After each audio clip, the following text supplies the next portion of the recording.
Hey folks, how's it going? This is Iron Seagull here, and I am back with the second New Year's special for My Sims 4 wishlist.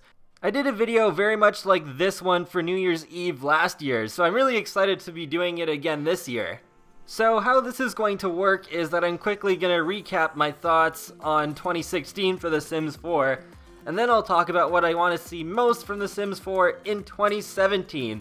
So since this is going to be a lot more opinion based than the usual wishlist videos, this will also double as my opinion piece for the week. Alright, so let's start off with 2016. It's funny how I said in last year's video that 2015 was quite rocky, because I think this year had even more ups and downs. The Sims 4, I think, is becoming as much of a roller coaster as Sims 3 was.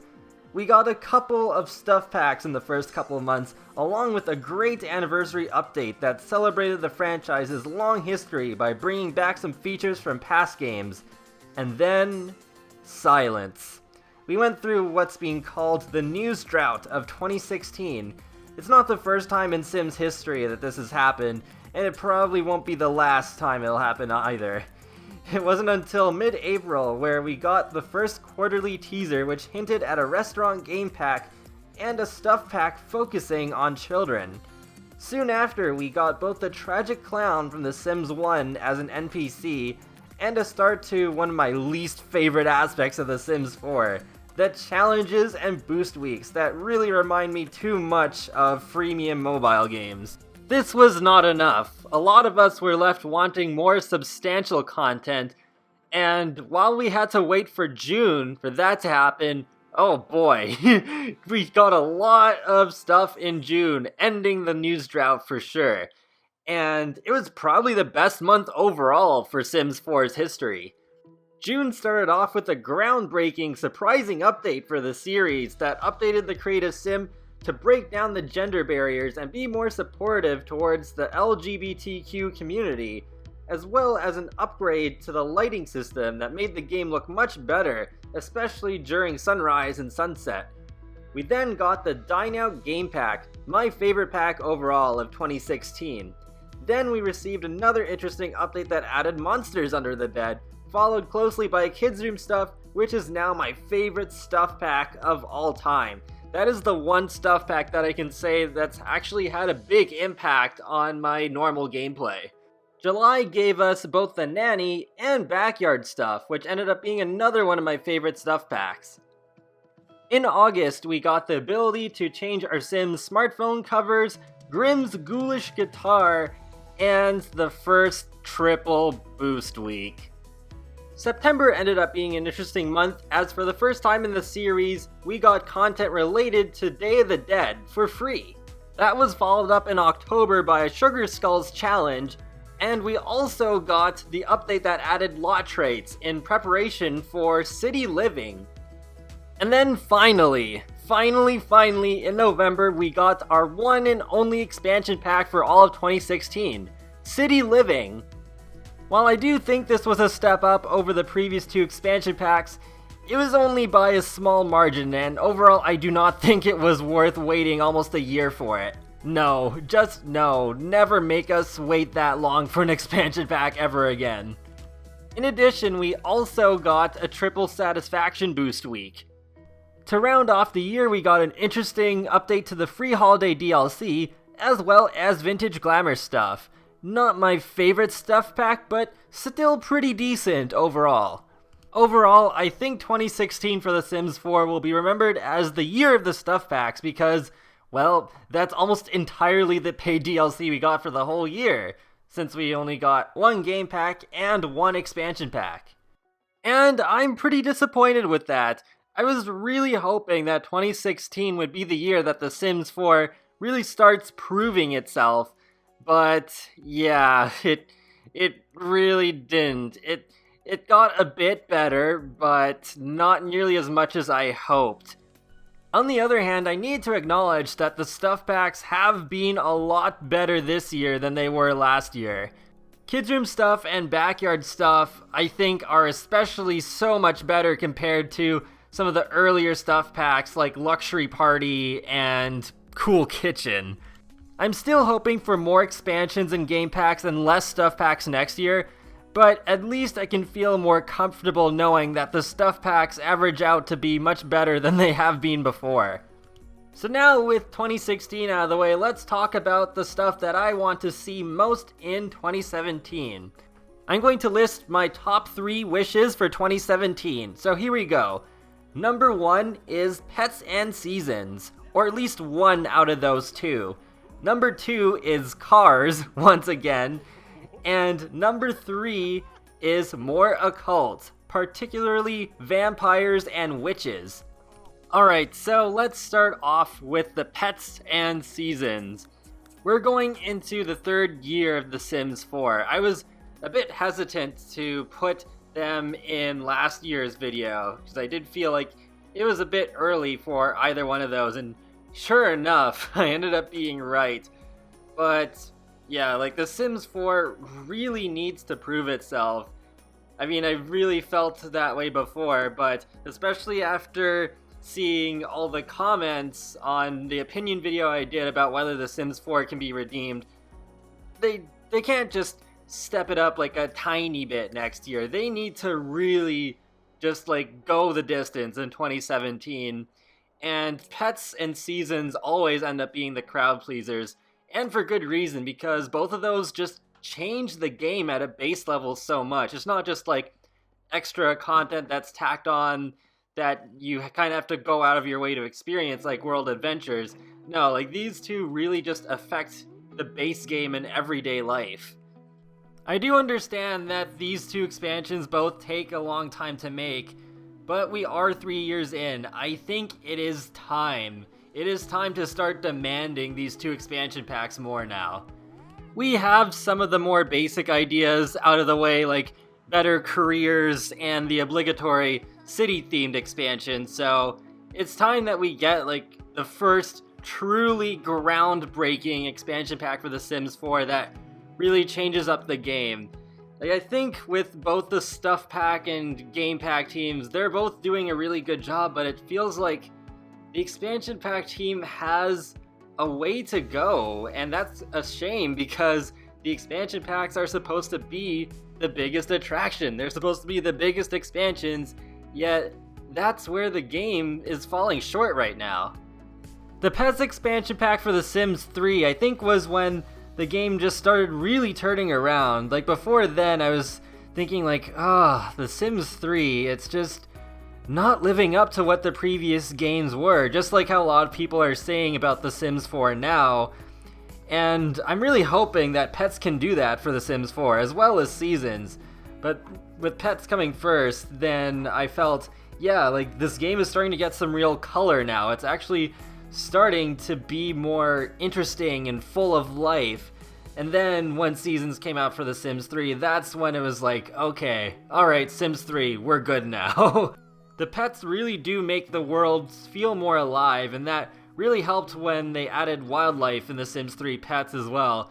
And with Seasons, what's said a lot is that the seasons really help just kind of demonstrate a passage of time with your Sims stories. And I definitely agree with that. Another reason why I think Pets and Seasons are generally so well received is because they're both very relatable. Because just about everyone I know has a pet. I'm actually I think I am the only person that I know who has never had any sort of pets growing up. But everybody else does, whether it's a cat or a dog or a goldfish or a hamster or a snake. There's just like so many different pets, and a lot of people have had at least one of those in their lifetime. So it makes more sense. You can recreate yourself a little bit better if you can recreate the pets that you've also had or currently have in your real life. And with weather, that is something everybody experiences. Not everybody experiences all 4 seasons, but a lot of us at least experience the hot, the cold, the rain, the sun, and it's just something that I think makes sense to include in a Sims game. It's supposed to simulate real life, and in real life, it's not really a thing for it to just be constantly sunny for the entire year. And at the exact same temperature every day for that matter. And with both Pets and Seasons, they add an extra layer of difficulty too, because you have to juggle taking care of a pet on top of your career and your relationships with other Sims, and you may have to plan for certain weather conditions too. Like say you're planning to go on a romantic picnic with your date, but then it starts raining. Well, then you can't do that anymore. You gotta do something else unless you want your Sims to be at risk for getting struck by lightning. I'm not expecting both Pets and Seasons in the same year, but if we don't get at least one of those two, it's gonna be hard for me to consider 2017 to be a great year for The Sims. Alright, so on to the next point, cars.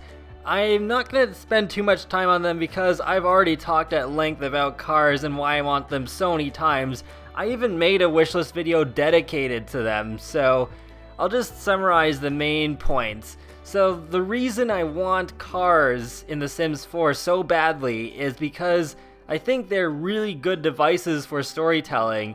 It's just kind of like part of life to have like your first car and learn how to drive, and to have a car that really speaks to your Sims' personalities. Plus, cars just add more believability to the game, because it does take me out of the moment a bit. Just the idea that Sims walk all the way from Oasis Springs to Willow Creek. It's just like, that's a long distance, because Oasis Springs is like based off of Nevada, and Willow Creek is obviously based off of Louisiana, so it's like, what? It just makes more sense for Sims to just get in a car and drive out of the driveway, or teleport if they need to, and then you get the loading screen. And this comes to the opposing point that people always throw at me every single time I say that I want cars in The Sims 4, and it's that, oh, cars are absolutely pointless because there's loading screens and no open world in The Sims 4. Well, that's not true for the reasons that I just said. Also, the first time cars were in The Sims was in The Sims 2, and The Sims 2 is not open world either. And you could easily argue that The Sims 2's cars were way better than the ones in The Sims 3 because your Sims would actually get into the car. And there are certain things you could do with the car too, like there's a woohoo spot. Who doesn't want more woohoo spots in the game? And you could just like listen to the radio, and you can even upgrade the car to have a car alarm, and it could really help in preventing burglars from stealing stuff. Eventually they did add that one car with Roaring Heights in The Sims 3 where you could get into the car, but then the car would still teleport. So it's still a little bit inferior to what we had in The Sims 2. And to be honest, I don't think that lack of loading screens in The Sims 3 really improved the usability of cars that much, because especially when your Sims are living in a more urban area, you see the cars driving and then you just see all of these really blurry, low-detailed buildings go by, and then the game lags because it's trying to load the buildings. You go by them, it's just kind of ugly, and it's just like, ugh. Unless you're a picture taker and you constantly stop and hit the pause button and then wait for the buildings to load and take pictures, or if you're just in a rural area where there's just a lot of just trees and stuff, it's not so bad. But in normal gameplay, not really so much, especially since by default, the cars just go by so fast. Even if the cars need to teleport off of the driveway object, at least that'd be something. It'd be way better than nothing, and I think they could still animate Sims getting into the cars. I guess they pretty much have to do that now, since there's plenty of neighborhoods in the game, especially with Windenburg and San Myshuno, where there are no roads really to just drive off of the lot. But hey, at least if they can make the car an object where you can watch your Sims get into the car and do things like listen to the radio, or just like upgrade the car, do some tuning, and of course, woohoo, then that's already great. That's already better than what we had in The Sims 3. And let's get into the last big thing that I want to see in 2017 for The Sims 4, which is more cults, especially vampires and witches. And, well, I mean, if you've been following the recent leaks, then you'll know that vampires are basically confirmed for The Sims 4 very soon. So that makes me really happy that at least one of the big three things will be coming. Just like how last year I really wanted restaurants, and we did get those this year. I know there's a lot of you who couldn't care less about the whole supernatural aspect of The Sims, and that's okay, but I think it is time that we get at least one new occult because, well, we haven't got one since Get to Work, and that was well over a year ago, so I think it is time that those of us who do like the supernatural things get thrown a bone. I'm sure there'll be plenty of realistic gameplay coming in 2017 as well. I do think pets will be either the next expansion pack or the next one after, so hopefully that'll be at least one thing that's going on. So there you go, that's all of the things that I want to see most from The Sims 4 in 2017. Of course, that's not everything that I want. There are some other kind of smaller things that I'd like to see as well, so I'm just gonna talk about some of those briefly.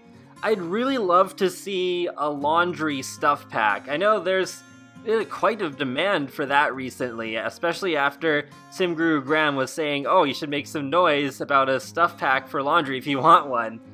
And I hope that happens. I don't think that's gonna happen soon, but hopefully at least towards the end of the year.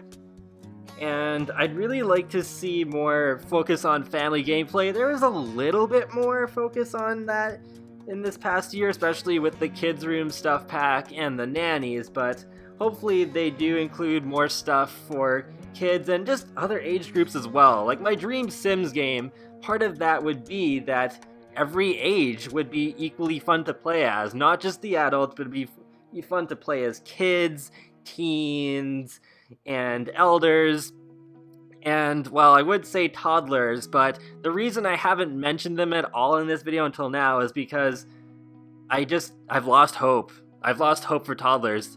I don't think they're happening anymore. If they do, that's great, but I've moved on. I've moved on back to the whole, like, yeah, I want pets and seasons that I'm kind of being used to be asking for so much in the past 2 generations of Sims games. But another thing I'd want to see, and I know this is going to sound really random, but I'd really love to see the model railway sets from previous Sims games return. Like, there's the big one that's been in The Sims 2 and The Sims 3, but I know there was also a different version in The Sims 1. I can't find a picture of it anywhere, but I'm very sure that there was like a really small miniature toy train set that kids could play with, and it was adorable. And I'd love to see that return alongside the model railway that has been in the past 2 Sims games. And maybe you could even change up the layouts and stuff instead of just being stuck with one. That'd be a really interesting way to just take the object a step further and make it more fun and interesting.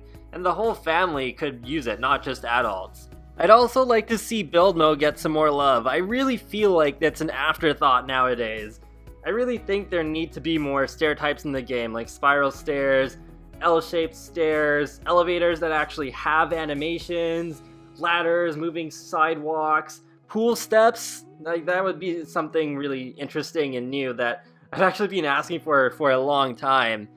Still on the topic of build mode, I'd like to see some sort of improvements to pools. I really love pools in The Sims 4, and I think they can still be improved even more. I'd like to see the pool slides return, maybe like the classic shorter diving boards, like the pool loungers, maybe some new water activities like bouncing around a beach ball or playing Marco Polo. I know that was in The Sims 2, and it was pretty cute, where they called it Tim Letourneau after one of the developers who was working on The Sims at that time. The pool bars from Island Paradise were pretty neat too, and that would definitely suit the party scene in The Sims 4 that's so prominent. And I just want more activities in general, especially with sporting stuff, like a mini golf, driving range, volleyball. We haven't seen the volleyball net since The Sims Vacation. and maybe things like a DDR machine, a parody of Guitar Hero and Rock Band, or like the tabletop arcade games from Showtime, or even like a game pack dedicated to making your own amusement park. Yeah, a little Planet Coaster like. And more instruments as well. I think there needs to be more musical instruments added at some point, like maybe a saxophone or a clarinet, or even just an electric guitar. One last little feature that I'd like to mention before wrapping up this video is individual sim bios. I'm kind of confused as to why these still haven't been added, because you can add a household biography when you're in the Manage World screen, but we still can't do that for individual sims. I mean, I guess you could sort of do a makeshift replacement by opening up a document in Word or Notepad or whatever word processor you use and just type up your own Sims biographies and just keep those on the side or something, but I think that's a lot less convenient than just having that feature in the game itself. And that about covers it for the things that I want to see for The Sims 4 in 2016. I mean, there's still way more things that I could talk about, but that's what future wishlist episodes are for. So let me know in the comment section below what you hope to see in 2016 for The Sims 4. So this was a really enjoyable video to do again. I'm really looking forward to seeing what it'll be like to do the 2017 going into 2018 edition of this video. But that's it. So have a happy new year, and I will talk to you later, guys. Have a great day, and thanks for watching.